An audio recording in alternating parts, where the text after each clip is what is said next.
이튿날 관리들과 장로들과 서기관들이 예루살렘에 모였는데 대제사장 안나스와 가야바와 요한과 알렉산더와 및 대제사장의 문중이 다 참여하여 사도들을 가운데 세우고 묻되 너희가 무슨 권세와 누구의 이름으로 이 일을 행하였느냐. 이에 베드로가 성령이 충만하여 이르되 백성의 관리들과 장로들아 만일 병자에게 행한 착한 일에 대하여 이 사람이 어떻게 구원을 받았느냐고 오늘 우리에게 질문한다면 너희와 모든 이스라엘 백성들은 알라. 너희가 십자가에 못 박고 하나님이 죽은 자 가운데서 살리신 나사렛 예수 그리스도의 이름으로 이 사람이 건강하게 되어 너희 앞에 섰느니라. 이 예수는 너희 건축자들의 버린 돌로서 집 모퉁이의 머릿돌이 되었느니라. 다른 이로서는 구원을 받을 수 없나니 천하 사람 중에 구원을 받을 만한 다른 이름을 우리에게 주신 일이 없음이라 하였더라. 아멘. 베드로와 요한이 나면서부터 안진병이 된 사람을 일으키고 그 사람에 대해서 누가 일으켰는가 또 어떻게 일어났는가 설명하고 설교를 합니다.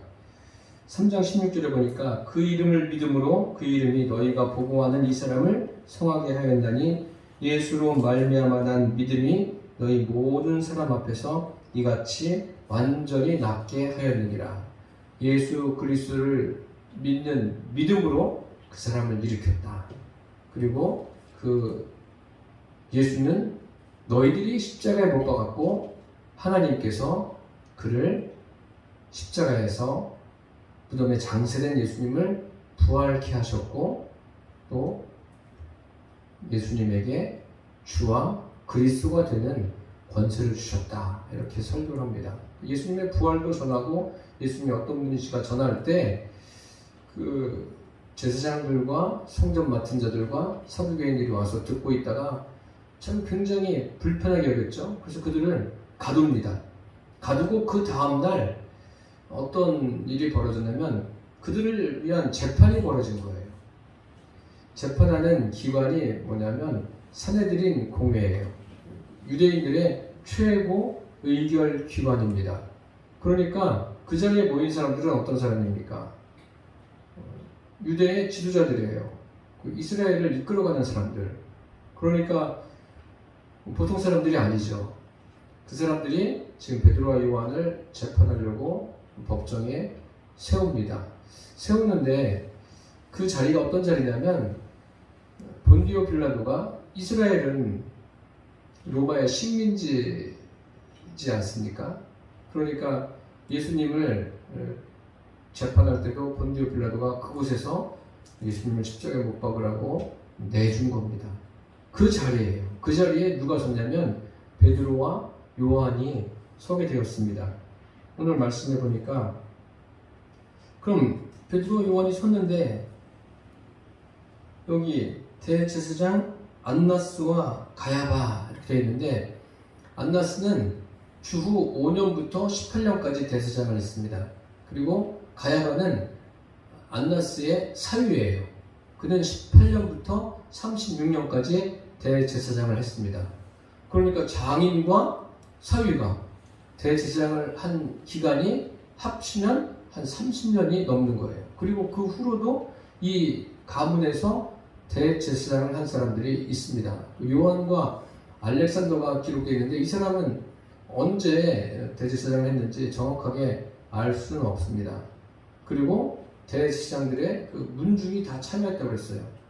아니 산헤드린 공회에서 그 재판을 하는데 문중까지 참여하는 일은 좀 쉬운 일이 아니지 않습니까?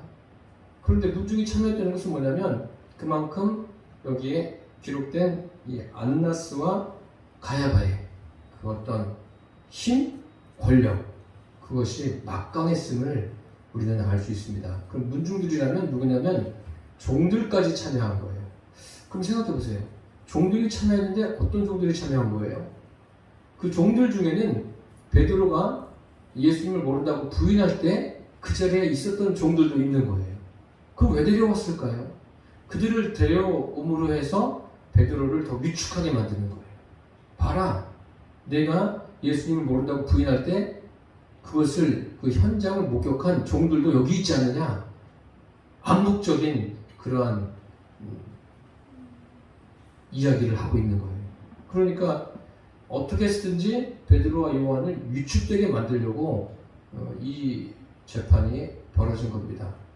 마침 그 베드로와 요한을 가운데 세웁니다. 세우고 재판이 벌어지는 거예요. 그러면서 그들의 질문을 들어보세요. 7절에 보니까 사도들을 가운데 세우고 묻되 너희가 무슨 권세와 누구의 이름으로 이 일을 행하였느냐 라고 묻습니다. 무슨 권세와 누구의 이름으로. 여기 권세라는 것은 어떤 권위라는 표현보다도 사도행전 1장 8절에 기록된 오직 성령이 너희에게 임하시면 너희가 권능을 받고 해서 그 권능에 해당하는 거예요. 너희가 무슨 권능으로 또 누구의 이름으로 이러한 일을 행했느냐. 이러한 일이 뭐예요? 나면서부터 안진병이 된 자를 일으킨 것. 그것이 무슨 능력이냐 도대체. 그리고 누구의 이름으로 이 일을 했느냐 질문을 하는 거예요. 이 사람들을 죄수로 알고 지금 재판하는 거 아닙니까? 그러면 죄수로 알고 재판하는데 죄목이 뭐예요? 죄목? 죄목을 한번 여러분들이 생각해 보세요. 이 사람이 그럼 죄목은 뭔가? 죄목은 그런 거 아니에요? 나면서부터 안진병이 된 사람을 고쳤다. 이게 죄목이에요. 의료 행위를 했습니까? 아니에요. 현재로 말하면 어떤 의료법에 저촉이 될 만한 일이라고 할 수도 있죠. 그런데 의료법에 저촉이 되려면 면허 없이 의료 행위를 하면 그건 당연히 의료법에 저촉이 되죠. 그리고 또 이 사람들이 면허가 있어도 자기가 해야 될 의료 행위를 하는 것도 아니고 다른 일을 할 때 의료법에 저촉이 되는 거 아닙니까? 그런데 보세요. 지금 베드로와 요한은 그 사람에게 어떤 의료 행위를 했습니까? 하지 않았어요. 그들이 한 것은 그의 손을 붙잡고 나사렛 예수 그리스도의 이름으로 일어나 걸으라. 이것밖에 안 한 거예요. 그런데 일어난 거예요. 그러니 이 죄목이 굉장히 애매한 거죠. 애매한데 이 사람들이 묻는 것을 보세요. 그럼 무슨 권세와 누구의 이름으로 이 일을 하느냐 묻는 거예요. 그러니까 베드로와 요한은 이미 제껴놓은 거예요. 제껴놓고 도대체 너희들이 이렇게 행한 것이 그 근본적인 힘이 뭐냐, 도대체 무엇 때문에 너희들이 이렇게 했느냐, 그렇게 묻는 겁니다. 참 쉬운 질문은 아닙니다. 이런 말을 듣고서 베드로가 어떻게 반응합니까? 우리 8절에 보니까 이에 베드로가 성령이 충만하여 이르되 백성의 관리들과 장로들아. 성령이 충만했다고 했어요. 성령이 충만했다는 것은 이미 성령이 베드로 안에 임하여 계십니다. 임하여 계신데 아주 충만히 임한 거예요. 임하니까 당연히 성령이 충만히 임하니까는 성령님께서 베드로를 꽉 붙들었겠죠. 역사하셨겠죠. 그의 생각도 붙들고 그의 입술도 붙들고 역사하는 거예요. 그러니까 베드로가 담대해질 수밖에 없어요. 또 말하는 것도 주저주저 할 이유도 없습니다. 왜요? 성령님께서 그를 감동하시고 그에게 역사하시는 거예요. 그러니까 그 모인 사람들에게 이야기하지 않습니까? 백성의 관리들과 장로들아. 그러면서 베드로가 만일 병자에게 행한 착한 일에 대하여 이 사람이 어떻게 구원을 받았느냐고 오늘 우리에게 질문한다면, 이제 질문의 요지를 듣고서 이야기하는 거예요. 그런데 이 사람이 지금 여기 구원이라는 말이 나오는데 이것은 영혼 구원은 아닙니다. 이 구원이라는 것은 그 질병에서 놓여 자유하게 되는 그런 구원을 말하는 거예요. 물론 이 사람은 이런 질병에서 놓여서 걷지 못하는 곳에서 자유함을 얻고 걷게 되면서 주님을 영접하는 그런 은혜가 임했겠죠. 당연히. 다리가 고쳐졌으니까 나는 이제 내 갈 길 갈 거야. 그래도 할 수 없지만 우리가 유추해 보면 이 사람이 믿음을 가졌을 것이 분명합니다. 주님이 이렇게 역사하신 이유가 있는 것 아닙니까? 그리고 재판받는데 그 중심에 이 사람도 있는 거예요. 그것에 대해서 지금 베드로가 이야기합니다. 그러면서 10절에 보세요. 너희와 모든 이스라엘 백성들은 알라. 너희가 십자가에 못 박고 하나님이 죽은 자 가운데서 살리신 나사렛 예수 그리스도의 이름으로 이 사람이 건강하게 되어 너희 앞에 있다. 이제 본론을 이야기하는 거죠. 이 사람이 건강하게 된 게 뭐예요? 누구의 이름이에요? 너희들이 십자가에 못 박은 예수.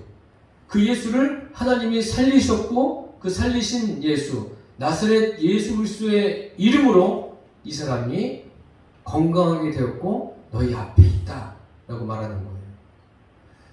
그런데 이 사람들이 이제 들으면서도 혼돈이 되는 거죠. 나사렛 예수 그리스도, 예수님 어떻게 됐죠? 자기들이 십자가에 못 박았어요. 못 박고 이 사람들 부활도 안 믿는 거예요. 베드로하고 요한이 이야기하는 거 관심도 없어요. 그런데 베드로와 요한은 그들이 관심이 있든 없든 이 사건에 대해서 하나님이 원하시는 대로 그대로 이야기하고 있는 겁니다. 예수 그리스도의 이름으로 이 사람이 건강하게 됐다. 그럼 그 예수는 누구냐? 11절에 보십시오. 이 예수는 너희 건축자들의 버린 돌로서 집 모퉁이의 머릿돌이 되었느니라 라고 했습니다. 건축자들의 머릿돌. 그 집을 지탱하는 돌은 눈에 보입니까? 눈에 띄지가 않는 거예요. 보이지 않지만 딱 중심을 잡아놓고 기둥을 세우고 집을 건축해 나가지 않습니까? 그 보이지 않는 그 돌, 보이지 않는 그 돌이 집을 지탱하는 거예요. 그렇다고 돌이 없는 건 아니지 않습니까? 마찬가지예요. 이 사람을 일으키신 분은 예수 그리스도인데 그들의 눈에 보입니까? 눈에 보이지 않아요. 보이지 않는 분이에요. 그들이 십자가에 못 박은 예수, 그분이 바로 누굽니까? 그들은 인간 예수라고 생각하고 예수님을 십자가에 못 박았어요. 그런데 인간 예수가 아니에요. 인간 예수로 오셨지만 그분은 누구이십니까? 하나님의 아들이시고 하나님이세요. 그런데 이 유대 관리들은 그것을 제대로 알지를 못했어요. 베드로가 그것을 설명하고 있는 거예요. 그러면서 12절에 이렇게 이야기하죠. 다른 이로서는 구원을 받을 수 없나니 천하 사람 중에 구원을 받을 만한 다른 이름을 우리에게 주신 일이 없습니다. 다른 이로서는, 다른 종교로서는, 다른 이름으로서는 구원을 받을 수 없다는 거예요. 구원의 길은 오직 예수 그리스도 외에는 없다는 거예요. 그 예수 그리스도가 누구예요? 하나님이신 예수 그리스도. 그리고 그분이 지금 어디에 계신 거예요? 하나님 보좌 우편에 계시고 아버지께서 약속하신 누가 오신 거예요? 성령님이 오신 거예요. 성령님이 지금 베드로 안에 임하셔서 계시고 성령으로 충만한 가운데 베드로가 그들에게 이야기하고 있는 거예요. 구원의 길은 너희들이 십자가에 못 박은 예수, 그분은 바로 메시아다, 주님이시다 라고 강력하게 이야기하고 있는 거예요. 구원의 길은 다른 종교 없습니다. 오직 한 길이에요. 예수님께서 말씀하시지 않으셨습니까? 내가 곧 길이요 진리요 생명이니 나로 말미암지 않고는 아버지께로 올 자가 없느니라. 베드로가 아주 당당하게 이야기합니다. 지금 우리가 한번 상상해 보세요. 그 재판장에서, 그 재판장이라는 곳이 참 불편한 곳 아닙니까? 특히 어떤 재판을 받는 입장에서는 굉장히 참 힘든 거예요. 그렇죠? 어떤 변호를 해보십시오 하면 변호가 쉽게 되겠습니까? 변호사들이야 직업이니까 잘 그 일에 대해서 육가 원칙에 대해서 이야기를 할 수 있지만 개인이 변호를 하려면 그 보통 사람은 쉬운 일이 아니에요. 근데 지금 베드로는 어떻습니까? 베드로가 혼자 다 이야기하고 있어요. 이야기하는데 그 사내들인 공예 회원들, 그 사람들은 지식도 높습니다. 배움도 많아요. 그리고 어떤 힘이 있습니다. 권력이 있습니다. 그러니까 베드로가 위축될 만한데 지금 위축되어 있습니까?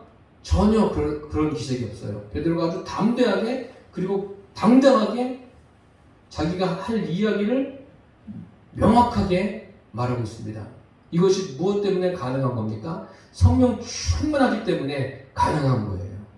베드로도 아마 자기 자신이 그렇게 이야기하면서도 놀랐을 거예요.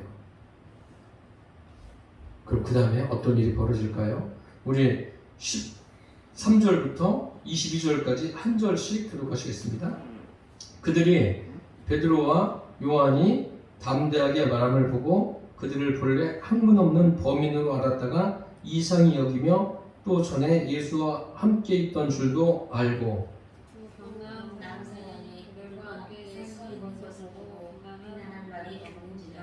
명하여 공회에서 나가라 하고 서로 의논하여 이르되 이 사람들을 어떻게 할까? 그들로 말미암아 유명한 표적이 나타난 것이 예루살렘에 사는 모든 사람에게 알려졌으니 우리도 부인할 수 없느니라. 이것이 민간에 더 퍼지지 못하게 그들을 위협하여 이후에는 이 이름으로 아무에게도 말하지 말게 하자 하고 그들이 물러 공고하여 누구지 예수의 이름으로 말하지도 말고 가르치지도 말라 하니 베드로와 요한이 대답하여 이르되 하나님 앞에서 너희의 말을 듣는 것이 하나님의 말씀을 듣는 것보다 옳은가 판단하라. 우리는 보고 들은 것을 말하지 아니할 수 없다 하니 관리들이 백성들 때문에 그들을 어떻게 처벌할지 방법을 찾지 못하고 다시 위협하여 도와주었으니 이는 모든 사람이 그 된 일을 보고 하나님께 영광을 돌림이라. 이 표적으로 병 나은 사람은 40여서나 되었더라. 이제 베드로가 말하는 것을 듣고 있었습니다. 사람들이 듣고 있었는데 뭔가 이상한 거예요. 여기 10편절에 보세요. 그들이 베드로와 요한이 담대하게 말함을 보았다라고 했어요. 생각해 보세요. 베드로와 요한이 무슨 학식이 많은 사람들이 아니지 않습니까? 갈릴리 어부예요. 고기 잡는 게 그들의 주업입니다. 그런데 지금 그들 앞에 있는 사람들은 완전히 그 이스라엘의 지도자들이에요. 그 앞에서 전혀 요동 없이 자기들이 할 말을 담대하게 이야기하고 있습니다. 놀라지 않을 수가 없죠. 그뿐만이 아니에요. 그들이 뭐라 그래요? 그들을 본래 학문 없는 범인으로 알았다가 이상 여기며 또 전에 예수와 함께 있던 줄도 알았다라고 했습니다. 본래 학문 없는 범인, 이거를 쉽게 말씀드리면 뭐냐면 무식쟁이라는 거예요. 저 사람들 무식한 사람들인데 어떻게 저렇게 이야기를 할까? 그러니까 지식을 가지고 있는 사람들이 볼 때는 굉장히 화가 나는 거예요. 이해도 안 되고 화가 나고. 그런데 정확하게 이야기하고 있습니다. 이게 베드로가 처한 현실이에요. 그런데 보십시오. 사람들은 무엇만 보냐면 그들의 외모만 봐요. 끝까지. 이 13절부터 18절까지 보면은 이 지도층에 있는 사람들, 이 재판을 하는 사람들이 베드로의 외모 그 이상은 보지를 못해요. 여기 보세요. 14절에 보세요. 또 병 나은 사람이 그들과 함께 서 있는 것을 보고 비난할 말이 없는지라. 베드로 옆에 누가 서 있어요? 병 나은 사람이 서 있는 거예요. 아니, 더 이상 재판할 게 있습니까? 재판할 게 없는 거예요. 이 사람이 나은 사람이 서 있는데 더 이상 뭐를 할 얘기가 뭐가 있겠습니까? 아무 말 할 게 없는 거예요. 여기 보세요. 보고 비난할 말이 없는지라. 비난할 수가 없는 거예요. 참. 그러면 어떻게 해야 맞습니까? 여기에서 중단해야 돼요. 이젠 더 이상 안 되겠구나. 그런데 이 사람들은 어떻게 해요? 다 지금 베드로도 보고 그 옆에 있는 난 사람도 보고 병 난 사람도 이제 걷게 된 사람도 보면서 그러면서도 계속 속으로는 무슨 생각하는 거예요? 이 사람들을 어떻게 해야 할까? 베드로를 어떻게 해코지 할까? 거기에만 지금 관심이 있는 거예요. 그래서 15절에 뭐라고 말합니까? 명합니다. 명령을 내려요. 공회에서 나가라. 여기 오라고 그럴 땐 언제고, 가운데 세울 땐 언제고, 지금 나가라 그래요. 나가라고 그런 다음에 뭐를 합니까? 서로 의논합니다. 서로 의논하는 거예요. 무엇을 의논했겠어요? 네, 뻔하죠. 이거 어떻게 할까? 어떻게 해야지 지금 이 일을 해결할까? 이거 굉장히 창피한 일 아닙니까? 그 많은 지식인들이, 그리고 유대 그 사내들인 공회 회원들이 베드로 하나 당하지를 못하는 거예요. 지금 이것 하나 해결이 안 되는 거예요. 굉장히 지금 괴로운 상황이에요. 이 상황이. 그러면서 16절에 보세요. 이 사람들을 어떻게 할까?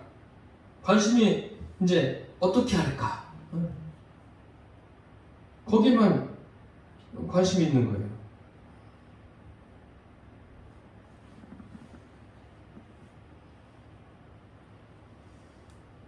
어떻게 하면 좋을까?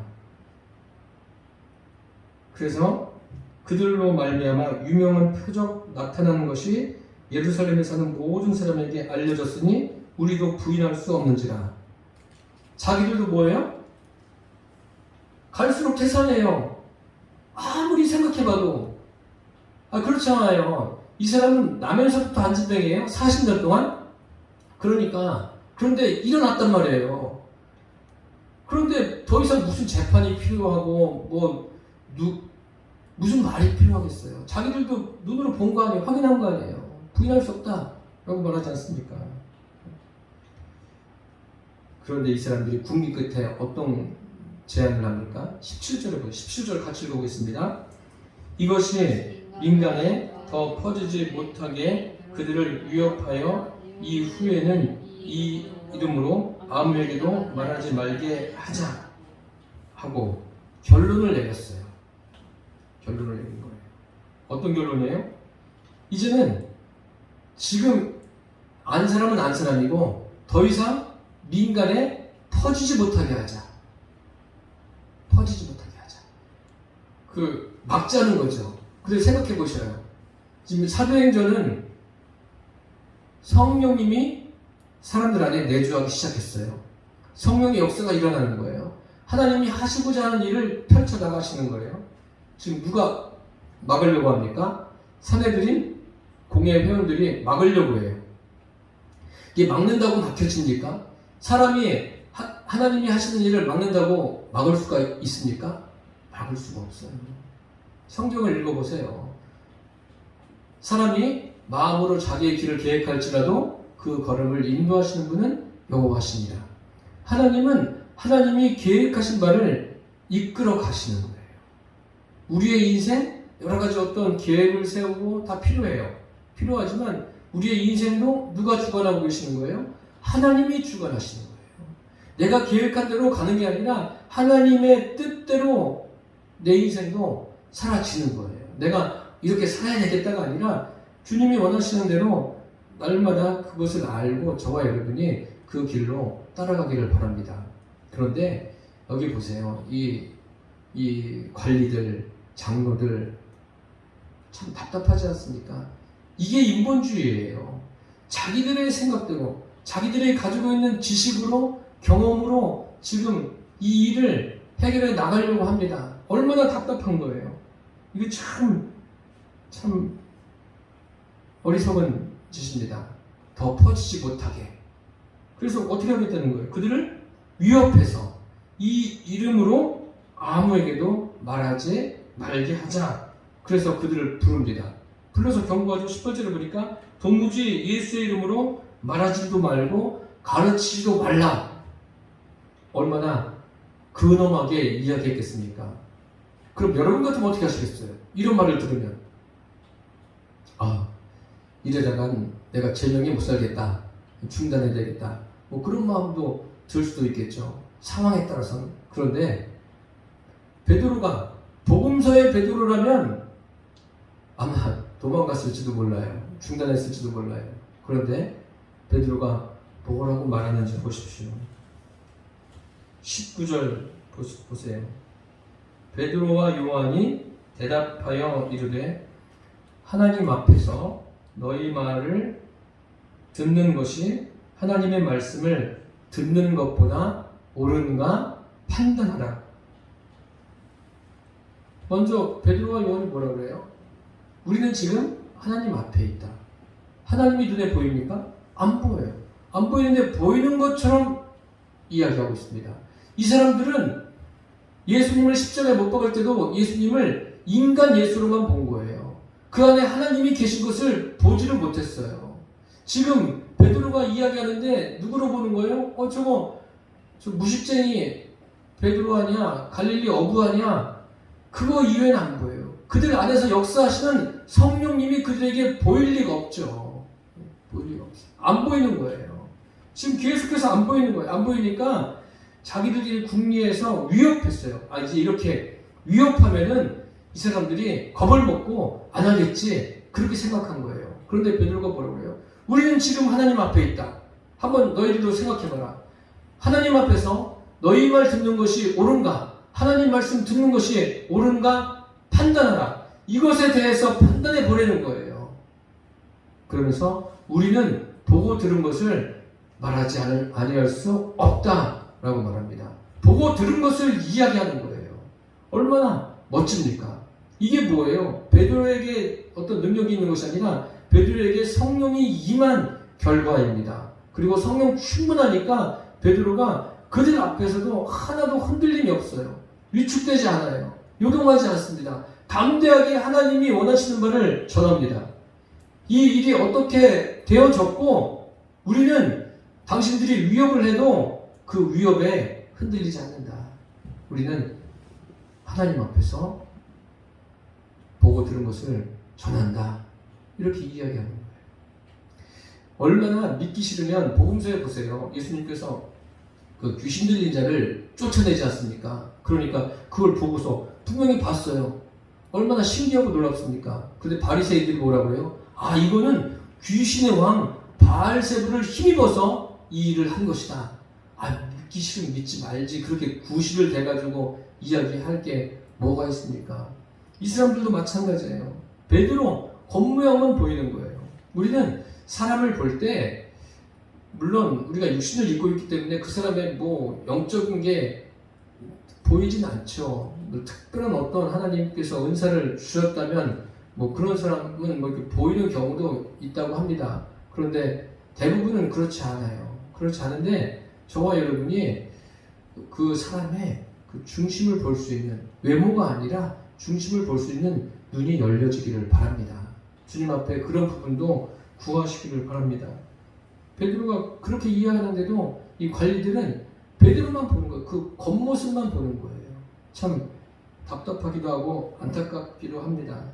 그렇게 말하니까 관리들이 뭐라고 그래요? 21절에 보니까 관리들이 백성들 때문에 그들을 어떻게 처벌할지 방법을 찾지 못하고 방법을 못 찾은 거예요. 누구 때문에요? 백성들 때문에 방법을 못 찾는 거예요.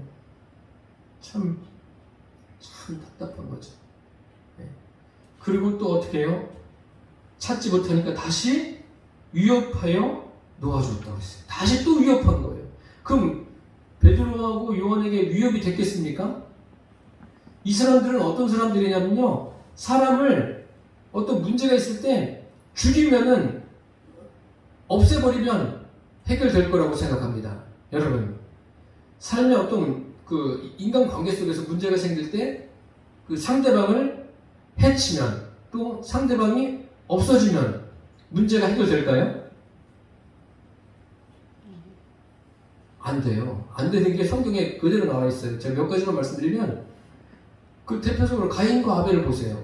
가인과 아벨 하나님 앞에 예배를 드렸어요. 예배를 드렸는데 그것 때문에 가인이 하나님께서 아벨을 받으시고 아벨과 그 제물을 받으시고 가인과 그 제물을 연락하지 않으셨어요. 그것 때문에 가인이 어떤 행동을 해요? 아벨을 죽여버려요. 없애버리면 그 상황이 해결됩니까? 되지 않는 거예요. 그리고 신약에 넘어와서 보면은 헤롯이 그 세례 요한을 굉장히 두려워했어요. 왜요? 자기가 저지른 죄가 있으니까. 그래서 결국 헤롯이 세례 요한을 죽입니다. 죽여요. 아, 세례 요한이 죽었으니까 나 이제 발 쭉 뻗고 잘 수 있다, 살 수 있다. 그렇게 됩니까? 되지 않아요. 예수님이 막 역사를 하시니까 뭐라 그래요? 세례 요한이 살아났다. 살아왔다는 거예요. 되지 않는 겁니다. 한 가지만 더 말씀드리면 구약에 다윗의 아들 중에 압살롬이라는 사람이 있습니다. 그 압살롬이 그 누이가 있는데 그 배다른 형제 암논이 그를 강간합니다. 그러니 얼마나 화가 나겠어요. 이를 가는 거죠. 칼을 가는 거예요. 복수의 칼을 갈고 마침내 암논을 죽입니다. 암논을 죽이면 다 끝날 줄 알았어요. 그런데 그렇게 해서 해결되는 게 아니에요. 압살롬이 그것 때문에 또 도망가고 또 어려움을 겪지 않습니까? 그래요. 사람들이 인생을 살면서 어떤 문제를 만날 때 또 나를 괴롭히는 그 사람, 진짜 너무나 힘들게 하면 죽이고 싶은 마음도 생기는 거예요. 사람들 마음속에. 그게 안 생긴다면 그건 거짓말이에요. 그런데 그런다고 해서 그런 감정은 들 수 있지만 감정대로 한다고 해서 모든 게 다 잘 풀려지고 해결이 됩니까? 그럴 수가 없어요. 그렇게 되지 않는 거예요. 우리는 이런 부분들을 잘 알아야 돼요. 여기 관리들 보세요. 계속해서 똑같은 방법하지 않습니까? 위협해요. 이 관리들이 예수님을 십자가에 못 박았어요. 예수님을 죽이면 된다고 생각한 거죠. 다 끝난다고 생각한 거죠. 그런데 어디 그렇습니까? 예수님은 그들이 십자가에 못 박았지만 무덤에 장사된 지 사흘 만에 성경대로 살아나셨어요. 부활하셨고 제자들과 함께 계시다가 하나님 보좌 우편에 올라가셨어요. 그리고 아버지의 약속하신 성령이 임하시게 된 겁니다. 하나님의 역사는 계속해서 이루어지는 거예요. 그것을 이 사람들은 모르는 거예요. 여기 보세요.